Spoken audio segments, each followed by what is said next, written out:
So Turkistan cockroaches, they're colloquially known as the red runner cockroach in the pet food trade. They're invasive species from Central Asia, and they're sort of very similar to oriental cockroaches in both behavior, habitat. They love kind of damp, moist, vegetated areas. So they're sort of like more of a kind of pumped up version because they reproduce faster and they have more babies than oriental cockroaches. So they're both paradomestic cockroach species, which are outdoor species that sometimes wander indoors, but they usually die indoors because they can't establish due to lack of moisture, at least in California. And you also have down here Turkistan cockroach nymph. You can kind of tell them by their sort of red-black gradient. So the thing with Turkistan cockroaches, their female cockroaches look very similar to oriental cockroaches. So one key way to tell the difference are those cream margins right there on the wing buds, and also the ratio between the wings and the length of the wings themselves. So you can see that's much wider on the female oriental cockroaches. So another common mistake is that male Turkistan cockroaches are often mistaken for American cockroaches, except they're a much lighter beige color, and they also have wings that extend past the abdomen.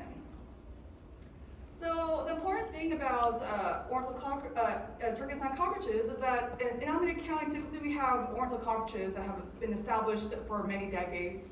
However, in 2013 in South Fremont, we discovered Turkistan cockroaches, and ever since then, the numbers have been steadily growing in terms of complaints from residents. So if we look closely like here, around between 2013 and 2017, the calls are mostly located south and east of the county. But in recent years, they have both spread in number and distribution. So at Alameda County, we have a water meter baiting program for paradomestic outdoor cockroaches.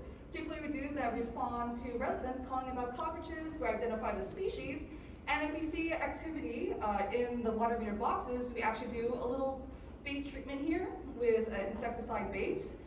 And basically, our study objectives is our baiting program effective, and how long does this control last after a treatment? So pesticide selection, we went with max force impact, which is actually a reduced risk pesticide by the EPA. It means it has a lower risk of water contamination, lower risk to human health and non-target animals. So for site selection, we went back to our database, looked at previous records of Turkistan cockroach complaints from residents. We looked at ones where we didn't do recent treatments, and also ones that have ease of access to water meter boxes. So we selected these 4 sites here for our study. So we put these baited insect monitoring boards in all the meter boxes at these potential sites. Just a little bit of bait there, just to have them come to the sticky boards. And afterwards, we looked at every single water meter box and sort of looked at the population of roaches that are stuck on the sticky boards and kind of ranked them by low and high populations. And all the water meter boxes with active populations were selected for the study. So to kind of make it a lot easier to treat these water meter boxes and for a consistent amount of bait, we actually utilized these aluminum weigh boats and pre-measured out the pesticide baits in the laboratory. And then we fold them up and unfold them in the water meter box for easy and quick distribution into the water meter boxes. I call them my bait empanadas. So you can see over here, you can see the bait being deployed here. And depending on the population, we determine the amount of bait depending on the pesticide label. So if it was a low amount, we put only 1 weigh boat, which is 1.5 grams. And if it was a high amount, we put 2 weigh boats, which is 3 grams. And we begin a treatment at the end of May, which is generally before the kind of barrage of calls from residents regarding outdoor cockroaches. So a week after the treatment, we put those monitoring boards once again and record general visual anecdotes like sort of the condition of environments around the water boxes, just if we saw running cockroaches or uthicas. And afterwards, the next day, we picked up those monitoring boards, record the number and life stages of the Turkistan, specifically cockroaches, on the monitoring boards, and note if there's any like live dead ones around the water meter boxes, and then repeat this for monthly for 6 months. So visual anecdotes for the results, we definitely saw dead cockroaches within the week of the treatment. Insecticide baits looked palatable. The cockroaches were seen eating them, going them quite readily. And we also saw a decrease in live cockroaches in general throughout the 6 months of our study. So you can see right here, a bunch of dead cockroaches, even on the little bait plates over there.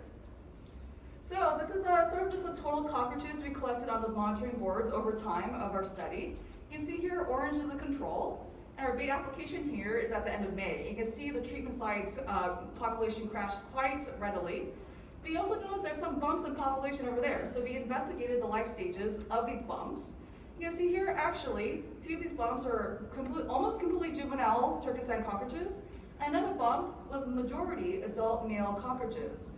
So the thing is that we're thinking a lot of these juvenile cockroaches came from buthicas that might have been, left in the water meter boxes. So you can see here just emergence of a lot of juveniles there. And also the males might be from mating flights from, untreated sites nearby. However, even at the end of the season, however, there was no more adult Turkistans detected, only juveniles. So the question was, our application too late in the season? So according to University of California Cooperative Extension, it's best to apply insecticide bait before the population matures into adulthood, preventing butheca production and mating flights. However, you want to do when the population is still high. So the question is, do you want to rebait after 6 months, or maybe our application was a little bit too late in the season?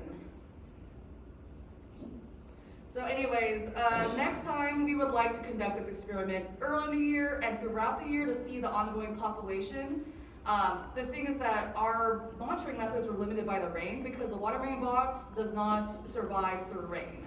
The monitoring boards do not survive through the rain. And we also had bought some biodegradable weight boats, which might be better than aluminum for long-term treatment programs.